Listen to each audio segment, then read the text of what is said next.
जय माता जी की। मैं आपको अवल की एकादशी व्रत कथा अवल की एकादशी फागुन मास की शुक्ल पक्ष की एकादशी को मनाई जाती है। आंवले के वृक्ष में भगवान का निवास होता है, इसलिए इस दिन आंवले के वृक्ष के नीचे बैठकर भगवान का पूजन किया जाता है।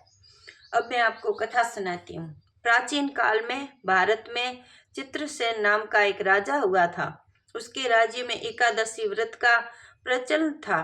प्रजा सारी एकादशी का व्रत किया करती थी और राजा भी एकादशी का व्रत रखते थे और अपनी प्रजा के साथ खुशी खुशी रहते थे। प्रजा को अपने पुत्र तुल्य समझते थे और राजा अवल की एकादशी को करते और सारी प्रजा को लेकर आंवले के नीचे बैठकर आंवले की पूजा करते और श्री हरि विष्णु का गुणगान करते, भजन करते, कीर्तन करते।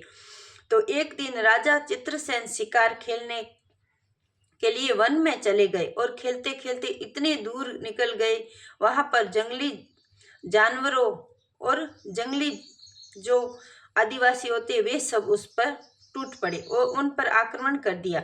उनके अस्त्रों शस्त्रों का उन पर कोई प्रभाव नहीं पड़ा। वह ये देखकर चकित रह गए कि हे भगवान, ये कैसे लोग हैं और ये कैसे जानवर है जो ये सब वो राक्षस थे।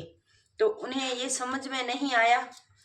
तो फिर देखते देखते जंगली जनजाति आदिवासियों की संख्या बढ़ गई और उनके आक्रमण से राजा चित्रसेन संज्ञाहीन हो गए और पृथ्वी पर गिर पड़े। यानी वो बेहोश होकर पृथ्वी पर गिर पड़े और बेसुध होकर उन्होंने बेसुध होते ही श्री हरि विष्णु का स्मरणा की। और उसी दिन अवल की एकादशी थी। उसी दिन अवल की एकादशी थी। गिरते ही राजा का शरीर तो एकदम दिव्य शक्ति प्रकट हुई और समस्त राक्षसों को मारकर भगा दिया और सबको मार मार कर वहीं गिरा दिया। सबको एक जगह इकट्ठा कर दिया। जब राजा की मूर्छा टूटी तो उन्हें सब राक्षस मृत पड़े दिखाई दिए। राजा ने विचार किया, हे भगवान, ये कैसी माया है, क्योंकि मैं तो मूर्छित हो गया था और आज तो मेरा व्रत भी था और मेरे व्रत के कारण मैं तो मूर्छा में पड़ गया और आज तो अवल की एकादशी थी और ये सब इतने सारे राक्षसों को किसने मारा है और किसने मेरी सहायता की है। तो उसी समय आकाशवाणी हुई और श्री हरि विष्णु प्रकट हुए और ये बोले कि हे राजन, तू हर साल अवल की एकादशी करता है। उसी एकादशी के प्रभाव से तेरे जीवन बचाने के लिए मैं यहाँ आया और मैंने सब राक्षसों का वध किया और तुझे मुक्त किया है। इसीलिए अवल की एकादशी को सब व्रत करना और कोई भी भूल से भी उस दिन अन्न ग्रहण ना करना।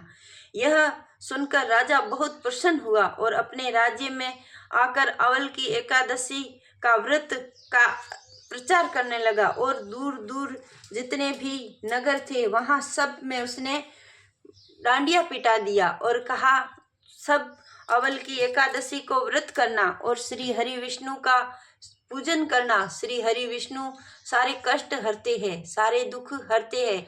तो बताओ, अवल की एकादशी करने से जब साक्षात प्रभु आ जाते हैं और काल को भी टाल देते हैं, तो ऐसी अवल की एकादशी का व्रत कथा जरूर करनी चाहिए, व्रत करना चाहिए, कथा करनी चाहिए और श्री हरि विष्णु को पूरी श्रद्धा से अपने सारे अवगुण माफ करने की विनती करनी चाहिए और भगवान को जो भी घर में हो वो भगवान को अर्पित करना चाहिए। ऐसे नहीं कि भगवान मावा मिश्री ही खाते, नहीं, आप श्रद्धा से सूखी रोटी भी दोगे तो भगवान बड़े प्रेम से खा लेंगे। तो अवल की एकादशी के दिन व्रत करना चाहिए और द्वादशी के दिन हमें 12 के दिन उसका उद्यापन करना चाहिए। विधि विधान से भगवान की पूजा करनी चाहिए, उद्यापन करना चाहिए और हमें उस दिन एक ब्राह्मण को अवश्य जिमाना चाहिए। ज़्यादा ब्राह्मणों को जिमाने की क्षमता ना हो तो कोई बात नहीं, एक ब्राह्मण को जरूर जिमाना चाहिए। ओम भगवते वासुदेवाय नमो। आपको मेरी कथा कैसी लगी, अच्छी लगी है तो प्लीज़ कमेंट में ओम भगवते वासुदेवाय जय श्री हरि जरूर लिखिए। जय माता जी की।